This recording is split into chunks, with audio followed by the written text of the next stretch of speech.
Welcome back learner, ফিরে এলাম আজকে নতুন একটি ভিডিওর সাথে। আজকে আমাদের যে জানার বিষয় সেটি হলো ভারতের কিছু বিখ্যাত ব্যক্তিদের বিখ্যাত কিছু উক্তি নিয়ে আজকে আমরা আলোচনা করব, যেগুলো প্রতিযোগিতামূলক পরীক্ষাতে বারবার এসেছে এবং এসে থাকে। তো আজকে আমরা কথা না বাড়িয়ে চলে যাচ্ছি। আজকে জানার বিষয়টা আমরা কি লিখে নিব। প্রথমেই ভারতের বিখ্যাত ব্যক্তির উক্তি। ভারতের বিখ্যাত ব্যক্তির উক্তি। তো আমরা এক এক করে লিখব, তোমরা চাইলে নোট ডাউন করে নিতে পারো। প্রথমেই 1 নাম্বার আমি লিখব,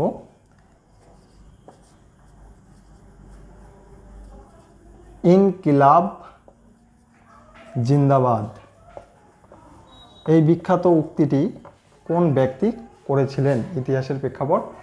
অবশ্যই আমরা জানি এটা ভগৎ সিং করেছিলেন।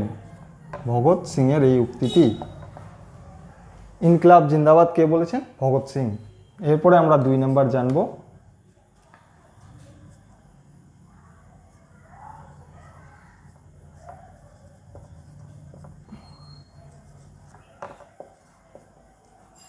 বন্দে মাতরম কে বলেছেন? বন্দে মাতরম এই বিখ্যাত উক্তিটি বলেছেন আমাদের বাঙালি একজন বঙ্কিমচন্দ্র চট্টোপাধ্যায়ের। বঙ্কিমচন্দ্র চট্টোপাধ্যায়ের। এরপরে আমরা জানব 3 নাম্বার,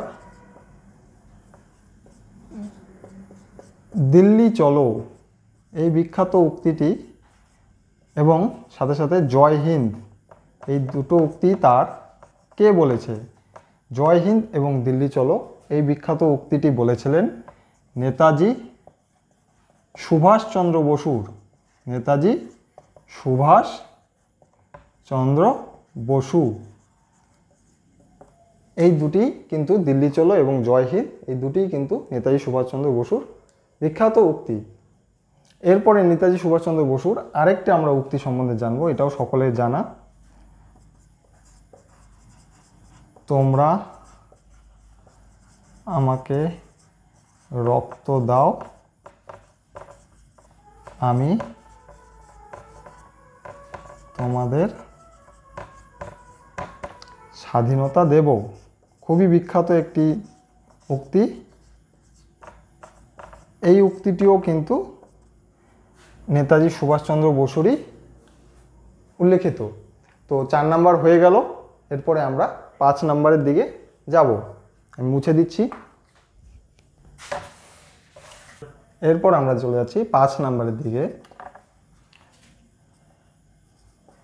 এরপরে যেটা লিখব, স্যার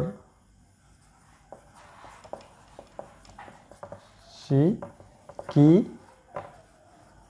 तमन्ना अब हमारे दिल में है। सरफरोशी की तमन्ना अब हमारे दिल में है। এই উক্তিটি কে করেছিলেন? এই উক্তিটি করেছিলেন রামপ্রসাদ বিসমিল। सरफरोशी की तमन्ना अब हमारे दिल में है এই বিখ্যাত উক্তিটি করেছেন রামপ্রসাদ বিসমিল। এরপরে আমরা 6 নম্বরের দিকে জানব। 6 নম্বরটা কি?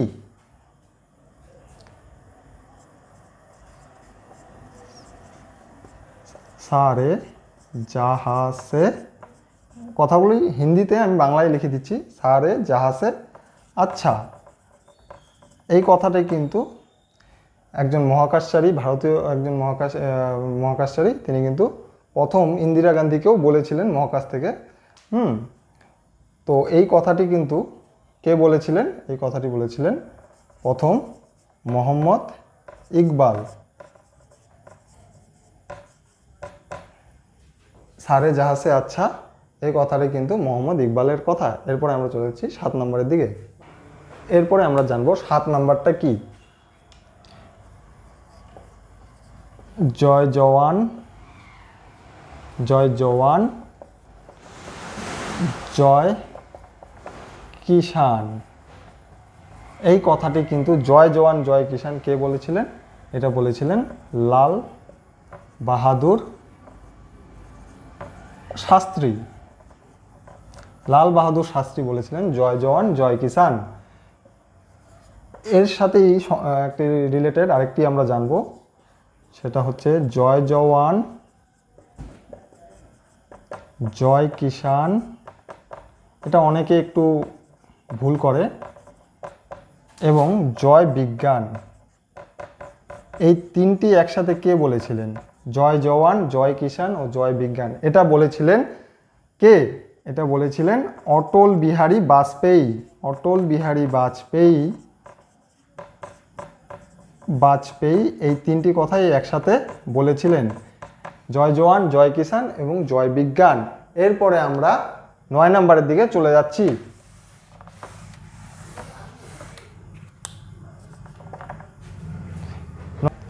এরপরে আমরা জানব জনগণ মন অধিনায়ক জয় হে।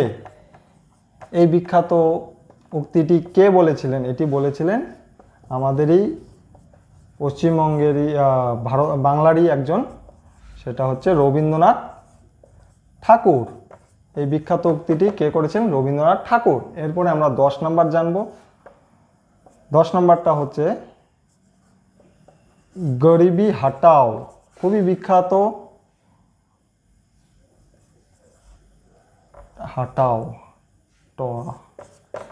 গরিবি হাটাও, এই কথাটা কিন্তু বলেছিলেন কে?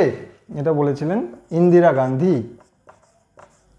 ইন্দিরা গান্ধী এই কথাটি সর্বপ্রথম বলেছিলেন। এখানে জায়গা আছে, আমি আরেকটি লিখে দিচ্ছি।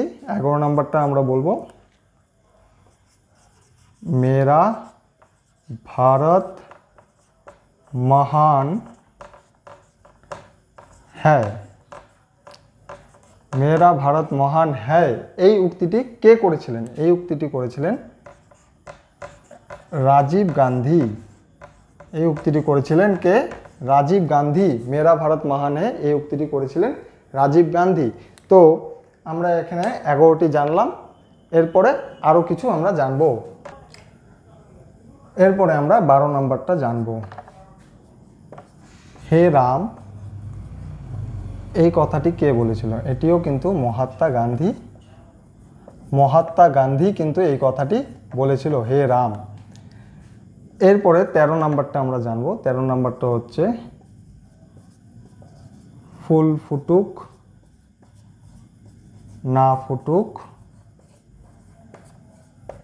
আজ বসন্ত। এই কথাটি কে বলেছে? এই কথাটি বলেছেন বিখ্যাত কবি সুভাষ মুখোপাধ্যায়। সুভাষ মুখোপাধ্যায় এই কথাটি বলেছিলেন। এরপরে আমরা জানবো 14 নম্বর। 14 নম্বরটা কি? সব মনীষে প্রজা মম। সব মনীষে প্রজা মম, এই কথাটি বলেছিলেন সম্রাট অশোক। সম্রাট অশোকের বিখ্যাত উক্তি ছিল সব মনীষে প্রজা মম, হলো 14 নম্বর। আরেকটি আমরা জানবো 15 নম্বর, একটি বিখ্যাত উক্তি, সেটা আমরা জানবো। এটা সকলেরই জানা, তাও আমি লিখে দিচ্ছি। জীবে প্রেম করে যেই জন সেই জন সেবিছে ঈশ্বর। সেবিছে ঈশ্বর। এই বিখ্যাত উক্তিটি কে করেছেন? এই বিখ্যাত উক্তিটি আমি মুখেই বলে দিচ্ছি, এই উক্তিটি স্বামী বিবেকানন্দের উক্তি, করা উক্তি। তো এই ছিল আমাদের বিখ্যাত 15টি ভারতের বিভিন্ন বিখ্যাত ব্যক্তিদের উক্তি, যাকে রিলেট করে আমি সমস্ত এখানে 15টি 1 থেকে 15টি এক এক করে লিখে দিলাম। আশা করি তোমরা সকলেই নোট ডাউন করে নিয়েছো। সবাই এতক্ষণ ভিডিওটি না কেটে দেখার জন্য অসংখ্য ধন্যবাদ। সকলে লাইক এবং সাবস্ক্রাইব করে আমার পাশে থাকবেন। ধন্যবাদ।